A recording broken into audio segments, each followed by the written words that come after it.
আপনি কি দেখতে পাচ্ছেন প্লাজমা বল আকৃতিতে কিছু অবজেক্ট রুমের ভিতরে উড়ে বেড়াচ্ছে? আপনি কি জানেন এগুলোর নাম কি? এগুলো হচ্ছে প্লাজমা এলিয়েন।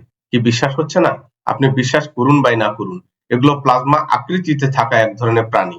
এগুলো হচ্ছে সেই এলিয়েন যে প্রাণীগুলোকে দেখার জন্য বিজ্ঞানীরা বিলিয়ন বিলিয়ন ডলার ব্যয় করে খুঁজছেন। এগুলো হচ্ছে প্লাজমা দিয়ে তৈরি 4 ডাইমেনশনাল প্রাণী। যদি বিশ্বাস না হয় তাহলে বলুন তো, আমরা কি বাতাস দেখতে পারি? এই প্রশ্নের উত্তরে আপনি অবশ্যই বলবেন, আমরা তো খালি চোখে বাতাস দেখতে পাই না। যেহেতু আমরা খালি চোখে বাতাস দেখতে পাই না, তাহলে একবার ভাবুন তো, যদি বাতাস দ্বারা তৈরি প্রাণী থাকে, সেক্ষেত্রে আমরা কি বাতাস দ্বারা তৈরি সেসব প্রাণীকে দেখতে পাবো? এর উত্তরে আপনি অবশ্যই বলবেন, যেহেতু আমরা বাতাস দেখতে পাই না, তাই আমরা বাতাস দ্বারা তৈরি প্রাণীও দেখতে পাবো না। যেহেতু আমরা খালি চোখে বাতাস দেখতে পাই না, তাই প্লাজমা দিয়ে তৈরি হায়ার ডাইমেনশনের প্রাণীকে খালি চোখে দেখার চিন্তা করাটাও আমার কাছে বোকামি বলেই মনে হয়। প্রিয় ভিউয়ার, আপনি কি ভাবছেন আমি বাড়িয়ে বাড়িয়ে উদ্ভট সব কথা বলছি? না, আমি মোটেও বাড়িয়ে বাড়িয়ে উদ্ভট সব কথা বলছি না। আমরা পদার্থের 3টি অবস্থা সম্পর্কে সকলেই জানি: কঠিন পদার্থ, তরল পদার্থ এবং গ্যাসীয় পদার্থ। এছাড়াও পদার্থের আরেকটি অবস্থা সম্পর্কে আমরা অনেকেই জানি, সেটি হচ্ছে পদার্থের প্লাজমা অবস্থা। যেসব পদার্থের নির্দিষ্ট আকার আছে, নির্দিষ্ট আয়তন আছে, নির্দিষ্ট ভর আছে এবং অভ্যন্তরীণ কণাগুলোর মধ্যে আকর্ষণ বল সবচেয়ে বেশি থাকে, তখন তাকে আমরা কঠিন পদার্থ বলে থাকি।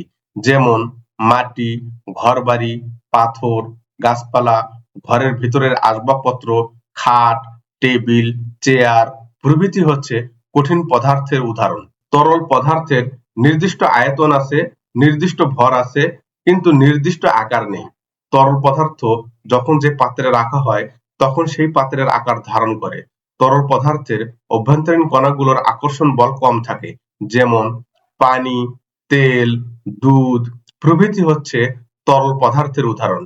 যেসব পদার্থের নির্দিষ্ট ভর আছে কিন্তু নির্দিষ্ট আকার নেই এবং নির্দিষ্ট আয়তন নেই, অভ্যন্তরীণ কণাগুলোর মধ্যে আকর্ষণ বল খুব কম থাকে, তখন তাকে আমরা গ্যাসীয় পদার্থ বলে থাকি।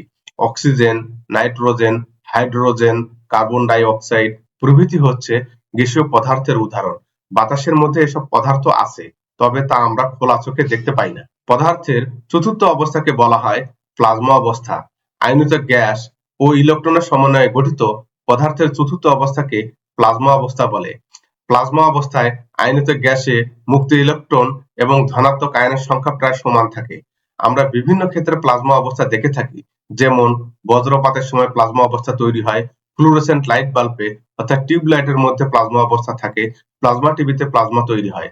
আমরা অনেকেই জানি মহাবিশ্বের ৯৯% পদার্থ প্লাজমা অবস্থায় আছে। বলা যেতে পারে সব নক্ষত্র প্লাজমা অবস্থায় আছে। ভিডিওতে প্লাজমা অবস্থায় যে প্রাণীগুলোকে মুভমেন্ট করতে দেখছেন, তা হচ্ছে প্লাজমা দিয়ে তৈরি এক ধরনের প্রাণী। এরা বুদ্ধিমান প্রাণী, তাই আমি এদের নাম দিয়েছি প্লাজমা এলিয়েন। এই প্লাজমা এলিয়েন প্রাণীগুলোকে কিভাবে দেখতে পাবেন তা বর্ণনা করব। আমি যেভাবে প্লাজমা এলিয়েন প্রাণীগুলো দেখে থাকি, আপনিও দেখতে পাবেন। যদি আমার নির্দেশনাগুলো অনুসরণ করেন, তাহলে সহজেই দেখতে পাবেন। এদের চলাফেরা দেখলে সহজেই বুঝতে পারবেন এরা বুদ্ধিমান প্রাণী। কিভাবে এদেরকে দেখতে পাবেন তা পরবর্তীতে ভিডিওর মাধ্যমে দেখানো হবে। সে পর্যন্ত অপেক্ষা করুন। যদি প্লাজমা এলিয়েন সম্পর্কে জানতে ইচ্ছে করে, নিজে এদের খুঁজে বাহির করতে ইচ্ছা করে, তবে প্লাজমা এলিয়েন চ্যানেলটি এখনই সাবস্ক্রাইব করুন এবং বেল বাটনটি অন করে দিন।